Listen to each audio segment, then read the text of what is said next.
देखो असल में क्या है कि हमारी मेंटेलिटी ही गलत बन चुकी है। अगर जिंदगी में हर कोई काम आसानी से जाता तो जिंदगी को जीने का मजा नहीं आता। अगर हम हमेशा मीठा खाते रहेंगे तो खाने का मजा नहीं आता है। कहते हैं ना कि वो जिंदगी भी क्या जिंदगी है जिसकी कोई कहानी ना हो। जिंदगी में एक स्टोरी होनी चाहिए, एक मजा आना चाहिए। जब हम बड़े हो जाएंगे, जब हम बूढ़े हो जाएंगे, तो कम से कम हमें ये याद है कि हमने जिंदगी में कुछ किया, हमारे साथ प्रॉब्लम्स आए, हमने प्रॉब्लम्स को फेस किया। अगर किसी की जिंदगी बड़ी आराम से जा रही है, ना उसमें परेशानी है, ना गम है, ना डिप्रेशन है, ना टेंशन है, कोई भी चीज नहीं है, तो उसकी जिंदगी को कौन सा मजा आएगा। जिंदगी में मुश्किलें आना जरूरी है, इंसान को सीख मिलती है, इंसान अल्लाह की तरफ रुजू होता है, इंसान को पता चलता है कि कौन मेरे साथ है कौन नहीं है।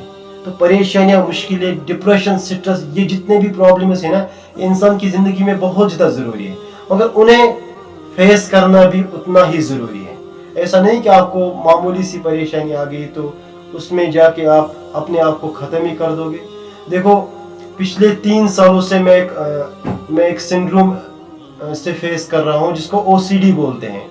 बहुत ही खतरनाक किस्म का सिंड्रोम है। जो मेडिकल फील्ड से होगी उनको पता होगा कि ये ऐसा सिंड्रोम है कि इससे निकलने में इंसान को बहुत टाइम लगता है। मगर मुझे 2 साल के बाद पता चला कि मुझे ये प्रॉब्लम है, तो मैं डॉक्टर के पास गया, काउंसलिंग 2-3 की। तो रिसेंटली मैं डॉक्टर के पास गया था, तो उसने मुझे बोला कि हाउ इट इज पॉसिबल कि आपने 2 काउंसलिंग में अपने आप को चेंज किया।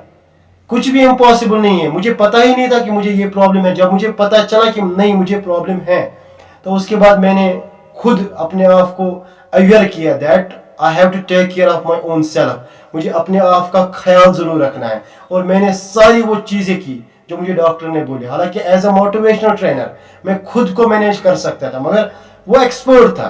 तो इसीलिए बोलते हैं ना कि प्रॉब्लम्स जो होती है ना उनको सॉल्व करना चाहिए, नहीं कि प्रॉब्लम से भागना चाहिए। अगर मैं सोचता कि मैं मोटिवेशनल ट्रेनर हूँ, मुझे ये प्रॉब्लम कुछ नहीं करेगी, नहीं, मुझे एक्सपर्ट की जरूरत चाहिए उस वक्त।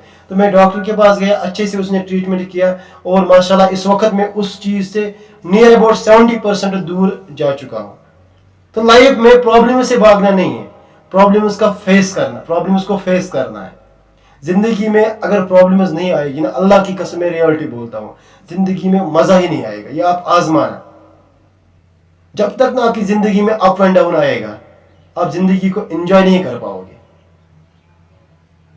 अल्लाह से हमेशा शुक्रगुजार रहो करो। इंसान की सबसे बड़ी पावर क्या होती है ना कि वो हमेशा अल्लाह का शुक्रगुजार होता है। जो इंसान दिल का अच्छा होता है, जो इंसान मतलब जिस इंसान को जिंदगी जिसने समझी होती है, वो कभी भी अल्लाह से ये नहीं बोलता है कि आपने मुझे क्या किया, आपने मेरे साथ क्या किया। उसको पता होता है कि अल्लाह जो भी मेरे साथ करता है ना, सब अच्छे के लिए होता है, सब अच्छे के लिए करता है। अल्लाह कभी नहीं चाहेगा अपने बंदों को परेशान करना, अपने बंदों को डिप्रेशन में डालना।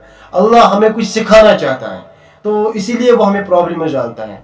तो इन चीजों को अगर हम समझेंगे ना, तो लाइफ में हम कभी भी हार नहीं मानेंगे, कभी भी नहीं।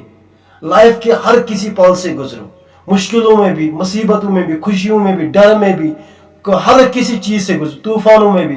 बस ये बात याद रखो कि पेड़ों से गिरने वाले वो सूखे पत्ते नहीं है। हम तूफान से जाके कह दे औकात में अपनी रहे। और ये भी याद रखना है कि हमको मिटा सके जमाना, जमाने में दम नहीं। मतलब इतना किसी में दम नहीं होगा कि आपको जमाना मिटा सकेगा, नहीं, कभी भी नहीं। अगर आप मतलब वो डेडिकेशन के साथ अपनी लाइफ को आगे बढ़ाओगे, पॉजिटिव एटीट्यूड के साथ अपने लाइफ को आगे बढ़ाओगे, कोई भी आपको नहीं हराएगा। हमको मिटा सके जमाना, जमाने में दम नहीं। जमाना तो हमसे है, हम जमाने से नहीं। जमाने को आपसे फर्क पड़नी चाहिए। इस बंदे के साथ हम खेल नहीं सकते हैं, ये बंदा बहुत तगड़ा है, ये हमें हराएगा। ऐसा बंदा होना चाहिए इंसान कि डर भी उससे डर जाए, डर भी उससे डर जाए।